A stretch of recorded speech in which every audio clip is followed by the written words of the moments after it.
He'd been staring at that mail-order bride ad for near on 3 months. Like it might bite him if he blinked wrong. Nights on the ranch got real quiet once the sun dipped low. And quiet had a way of crawling under a man's skin. He told himself it wasn't about love, hell, no, it was about practicality.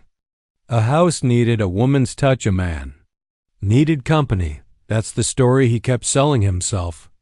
Anyway, so when the stagecoach finally rolled into town, wheels creaking, dust kicking up like a bad omen, his gut dropped straight through the floorboards. Out stepped the bride he'd ordered like a sack of feed. And right then he knew he'd screwed up big time. She wasn't what he pictured, not soft, not timid, not looking around like she'd faint if a cow mooed too loud. Nah, this woman stood tall, chin up, eyes sharp as a hawk's. She wore a plain dress, travel-worn and faded, but she carried herself like nobody owned her. She scanned the town, the rancher, the whole damn situation, like she was already judging whether any of it was worth her time. That's her? He muttered under his breath. Hat pulled low. Folks nearby heard him anyway. Small towns got ears like coyotes. She spotted him quick, walked right up, and stuck out her hand. You the one who sent for me? She asked, voice steady, not a hint of fear that alone rattled him. Women out here usually kept their eyes down, spoke soft. This one looked him dead on, like she wasn't about to shrink for anybody. He shook her hand out of reflex, then wished he hadn't. Her grip was firm, confident. That wasn't part of the deal he thought he'd signed up for on the ride back to the ranch. Silence stretched thick between them. He stared ahead, jaw tight, already running through ways to undo this mess. Maybe he could pay her fare back east. Maybe she'd hate ranch life enough to leave on her own. Anything to fix the mistake he felt sitting beside him. She, on the other hand, took everything in the wide-open land, the busted fences, the weathered house sitting alone against the sky. She didn't complain, didn't gush either, just watched. That somehow made it worse. The ranch itself looked tired, like it had been fighting the land too long without much help. He showed her inside, pointed out the kitchen, the bedroom, the bare bones of a life he'd built alone. Ain't much, he said. Already defensive, she shrugged. I've lived with less. That stopped him. Cold town gossip spread faster than wildfire by sundown. Everybody knew the mail-order bride had arrived, and by supper, they'd decided she wasn't right for him. Too bold, too quiet, too something. He caught the looks when they passed through town, curious, judgmental, downright nosy. He hated it, hated that she was now part of his world, whether he wanted it or not. That night, he sat on the edge of his bed, boots still on, thinking about how this whole thing went sideways.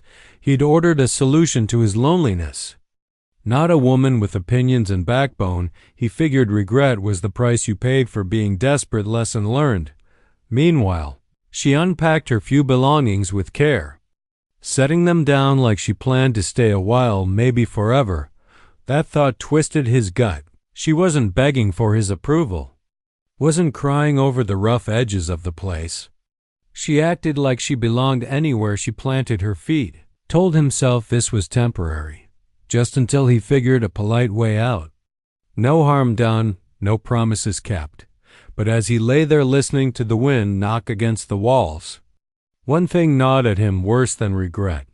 This woman he thought was a mistake didn't look like someone who'd leave easy or break it all. And deep down, though he'd never admit it yet, that scared him more than being alone ever had. Morning calmy and slow and mean. The kind that creaks through your bones before you even open your eyes. The rancher was up before dawn like always, pulling on his boots, already bracing himself for another day of quiet work and loud thoughts. Only thing was, the house didn't feel as empty as it used to. There was another presence now. Soft footsteps, the clink of a tin cup, a low hum from the kitchen.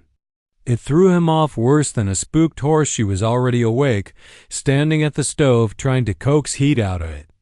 Coffee smelled weak, but it was hot, and out here that counted. She didn't ask permission, just poured him a cup and slid it across the table like it was the most natural thing in the world. He took it without a word. Nodding once, that was their first unspoken agreement. No talking unless necessary. They moved around each other like wary cats, keeping distance but always aware. Every sound felt louder: the scrape of a chair, the slam of a door, boots on floorboards. Meals were stiff as fence posts. He ate fast and quiet. She ate slow, watching him over the rim of her cup, like she was studying the kind of man she'd hitched her future to, or didn't wait just 'cause things were awkward. The ranch needed hands. Fences needed mending, animals needed feeding. He figured she'd stay inside, maybe fuss with the house instead. She followed him out, sleeves rolled up, asking where she could help. That caught him sideways. "You don't gotta do all that," he muttered. She shot him a look. "I didn't come all this way to sit pretty." That shut him up. She worked hard. Harder than he expected. Hands got dirty, blisters popped. She didn't complain. Not once. When she stumbled, she got back up. He watched her out of the corner of his eye, pretending not to notice, but damn if it didn't chip away at his assumption still. Neither of them gave an inch emotionally. Nights stayed cold. Conversation stayed thin. He slept light, always aware there was someone else under his roof. She lay awake too, listening to the house settle, wondering if she'd made the biggest gamble of her life. Loneliness hung heavy between them, thicker than smoke. He'd gotten used to being alone, but now it felt different, sharper, like hunger. She felt it too, though she hid it better. She'd survived worse places, worse people. Pride was armor she wore real well. Every now and then, something slipped through the cracks: a shared laugh when a stubborn mule kicked over a bucket, a moment of quiet comfort when they sat side by side, watching the sun dip low over the land. Those moments scared him, felt dangerous. He didn't want hope creeping in where regret was supposed to live. Town didn't make it easier when they rode in together. Folks stared like they were watching a show. Whispers followed him down the street. He kept his jaw clenched, hand tight on the reins. She held her head high, acting like she didn't hear a thing. Truth was, she heard it all. She just refused to let it cut her. That night, supper stretched longer than usual. The fire crackled, shadows danced on the walls. He almost asked her about her past. Almost. She almost asked him why he'd really ordered a bride. Almost. Both swallowed the words. Too risky, too soon. They were two strangers stuck in the same rough dream, trying not to step on each other's ghosts. He still told himself this arrangement wouldn't last. She still told herself she didn't need him to survive. But somewhere between the cold mornings and the hard days, something started settling in, quiet, stubborn, and impossible to ignore. Neither one said it out loud yet, but the truth was creeping closer with every sunrise. Being alone together was starting to feel different than being alone ever did. The sky started acting funny 3 days before the storm hit for real. Sunshine 1 minute, then vanished behind thick, mean clouds like it owed somebody money. The rancher noticed it right off: animals getting restless, wind cutting colder than it had any right to. He'd seen weather turn ugly before, but this felt personal, like nature was winding up for a punch. He noticed too, outside the air felt heavy, like the world was holding its breath. He didn't argue when a woman who'd survived as much as she had got a bad feeling. You listened. By the second night, snow started drifting down, soft and sneaky, pretty at first, lull you into a false sense. Kinda pretty. He told himself it had passed by morning. It didn't by dawn. The wind kicked up hard, whipping snow sideways, burying the land faster than he could shovel it back. Fences disappeared, trails vanished. The ranch got swallowed whole. Town was officially cut off. No roads, no riders, no help. Just them, the animals, and a storm that didn't give a damn about plans or regrets. Worked himself raw, trying to keep things together, hauling firewood, boarding up weak spots, checking the stock. She was right there with him, moving quick, following orders without a single complaint. When a gust nearly knocked her flat, He grabbed her arm without thinking. She steadied, looked at him, and for a split second, fear flashed in her eyes. Not fear of him, fear of losing this fight inside. The house groaned like it might split apart. Snow piled against the walls. Wind screamed through the cracks like something alive. They rationed food, counted candles, planned for the worst. Every decision mattered now. This wasn't about pride or awkward marriage arrangements anymore. It was about making it through the night. Tempers flared easy under that kind of pressure. He snapped when she used up more wood than he liked. She fired back when he took risks that could have killed him. Words got sharp, voices got louder then, just as fast. It cooled off. Neither wanted to waste breath on anger when survival was the real enemy. Somewhere in the middle of the storm, something shifted. He watched her calm the animals. Talking low and steady like she'd been born into this life, she watched him stitch up a busted saddle strap by lantern light. Hands steady even though exhaustion was kicking his teeth and respect settled in. Quiet but solid that night. The storm hit its worst. Wind howled like a pack of wolves. Roof beams rattled. Snow seeped in through the cracks. No matter how hard they fought it, they huddled near the fire, sharing heat. Sharing space. He wrapped a blanket around her shoulders without asking. She leaned into it without arguing. They didn't talk much. Didn't need to. The storm stripped everything down to basics: warmth, trust, breath. He realized he wasn't thinking about sending her away anymore. He was thinking about keeping her alive, about keeping them alive. Fear had a funny way of doing that, of rearranging priorities real damn quick. When the wind finally eased up some, exhaustion hit like a hammer. She nodded off against his shoulder. He stayed awake, staring into the fire, listening to the world try and fail to tear them apart. For the first time since she arrived, he didn't feel trapped. He felt needed outside. The storm still ruled the land. Inside, two stubborn hearts were cracking open.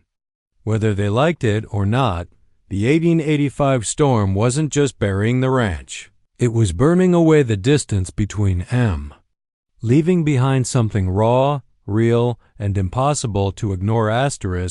By the time the storm settled into a steady, angry howl instead of that all-out fury, the world inside the house felt smaller, quieter. Like everything that didn't matter had been shoved clean out the door. The fire burned low and steady, throwing orange light across the walls, making shadows stretch and sway like they had secrets of their own. They sat close. Closer than either would have admitted was intentional. Cold had a way of killing excuses. Her shoulders were still wrapped in that blanket he'd tossed around her earlier, and she hadn't given it back. He noticed, pretended not to for a long stretch. The only sound was the crackle of wood and the wind slapping the house around. Then she spoke. Quiet but clear. You regret ordering me, don't you? That question landed heavy. No place to dodge it, no humor to hide behind.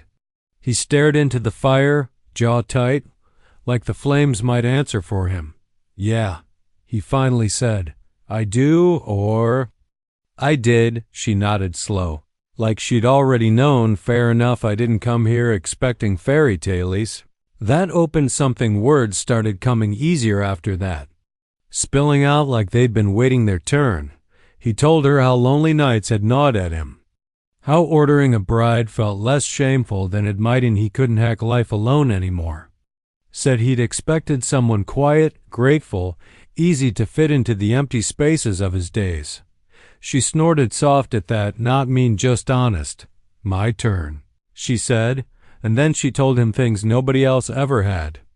About scrapping by back east, about work that paid pennies and took pieces of her with it, about men who promised safety but delivered chains.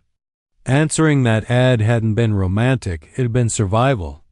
A last roll of the dice. Firelight caught in her eyes when she talked, and he realized how much strength it took to sit there, steady as a fence post, laying her truth bare. Guess we both lied to ourselves, he said. Guess so, she answered. Difference is, I'm still standing. that earned her a crooked smile, first real one he'd seen. The storm outside rattled the windows. But inside, something else took hold. Respect. Raw and unpolished. But solid as bedrock, he wasn't looking at a mistake anymore. He was looking at a woman who'd fought her way here same as he'd fought to stay. He admitted something else then. Voice low. I thought about sending you away. She met his gaze without flinching. I figured. But I ain't thinking that now. Silence followed. Thick but not uncomfortable, she let out a slow breath. Like she'd been carrying that fear since the stagecoach ride. I don't need saving, she said, but I won't stay where I'm not wanted. He nodded. That's fair. All I'm asking for now is a chance to get this right. They didn't reach for each other, didn't rush nothing. The closeness felt earned, not owed. When her hand brushed his by accident, neither pulled away. Sparks didn't fly. Warmth did, real and steady outside. The storm kept howling, but it felt distant now, like it had done its worst and moved on inside that small, firelit space. Two people who'd come together out of desperation were seeing each other clear for the first time that night. When they finally laid down to rest, there was no wall of tension between them. Just quiet understanding, no promises made, no lines crossed. But something unspoken settled in a sense that whatever came next, they'd face it together. The fire burned low, truth hung in the air, honest and heavy, and for the first time since she arrived, regret loosened its grip, making room for something better. The storm didn't end all at once. It limped off slow, like it was sore about losing. Wind eased up. Snow quit falling, and the sky turned that washed-out gray that means trouble's packing up. But ain't gone yet. When the rancher stepped outside, the land looked beat to hell. Fences buried, barn roof half caved. Drifts piled so high they swallowed the horizon behind him. She came out quiet, wrapped in his coat like it belonged there. He didn't ask for it back. Well, she said, taking it all in, looks like we got work. That was her. No drama, no self-pity, just straight to business, and for some reason that hit him harder than all the damage combined. They spent the day digging out, shoulder to shoulder, moving like they'd been a team for years. He stopped barking orders. She stopped asking permission. They just did what needed doing every now and then. Their eyes met, and there was something new there. Trust. Solid and earned. By afternoon, riders from town finally showed up, picking their way through the mess. With them came the looks, the questions, the whispers. Folks checked the damage, but they also checked her, like she was still some strange delivery gone wrong. One of the men laughed, half joking. Storm almost chased your bride off already, huh? The rancher felt something snap inside his chest. Old him would have shrugged it off, stayed quiet, let gossip do its thing, but the storm had burned that version of him clean away. She stayed, he said flat. Worked harder than most men I know. Silence fell fast. She froze for half a second, then kept shoveling, but he saw it, the way his words landed, like she hadn't expected him to stand up, like she'd been ready to walk town. Didn't make it easier when they rode in later for supplies. Folks stared like always, but now the talk was louder. Some said she was after his land. Others said he'd lost his mind. She heard every word. Shoulders stiff, pride keeping her upright that night. She packed her things without saying much, folded her dress careful, tied up her boots.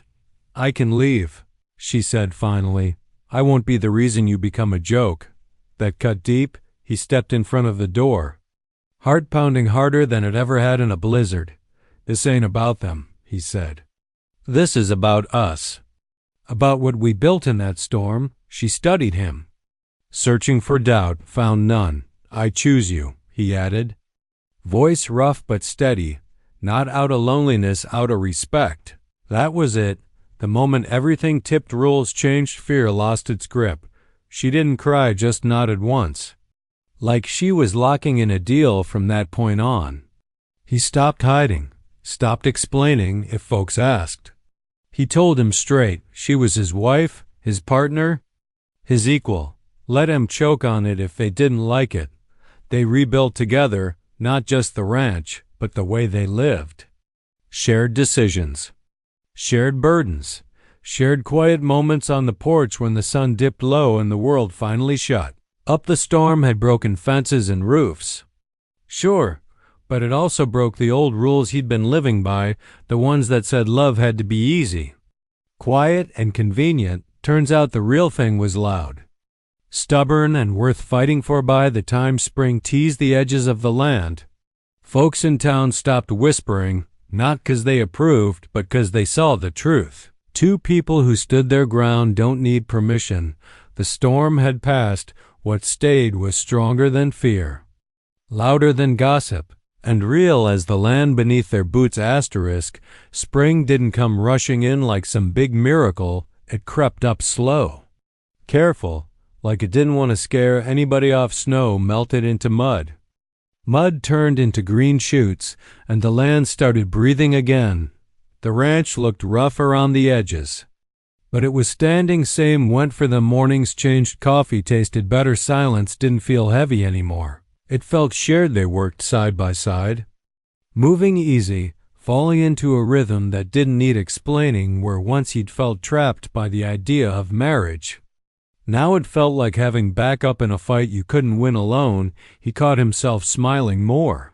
Small things, her humming while she cooked, the way she talked to the horses like they understood every word.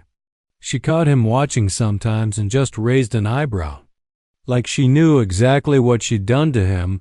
They still argued. Real love ain't some polished fairy tale. It's grit and give and take, but even their fights ended different now. No threats of leaving, no walls going up, just honest words and the kind of trust that don't crack. Easy. Town came around slow. Same as spring. Folks stopped staring, started nodding. Some even asked her advice. She didn't gloat, just did what she always did, stood tall and handled business. He watched her earn respect the hard way. And damn if it didn't make his chest swell with pride. One evening, as the sun sank low and painted the sky all gold and fire, he finally said it out loud. "That ad I sent in. Best mistake I ever made." She laughed, soft and real. "Funny, I was thinking the same." They talked about the future then. Not big fancy dreams, just solid ones. Better fences, a bigger garden, maybe kids someday. If the world felt kind enough, it wasn't about escaping loneliness anymore. It was about building something that lasted. He realized regret had been teaching him all along, teaching him that love don't come wrapped neat. Sometimes it shows up uninvited, tracks mud across your floor, and demands you grow up or get left behind. The 1885 storm turned into legend around town. Folks told it like a ghost story, how it buried the valley, how men almost froze, how the ranch barely survived. But for him, it was something else entirely. It was the line between who he'd been and who he became. On a quiet night, stars thick overhead, he pulled her close on the porch, arm around her shoulders like it had always belonged there. No doubt, no fear, just peace. He didn't regret ordering a bride anymore. He regretted ever thinking love was something you could control. Turns out it's wild, stubborn, and damn near unstoppable, kinda like the land itself. And as the seasons rolled on, one thing stayed true. The storm that almost broke him ended up giving him a life he never knew he needed.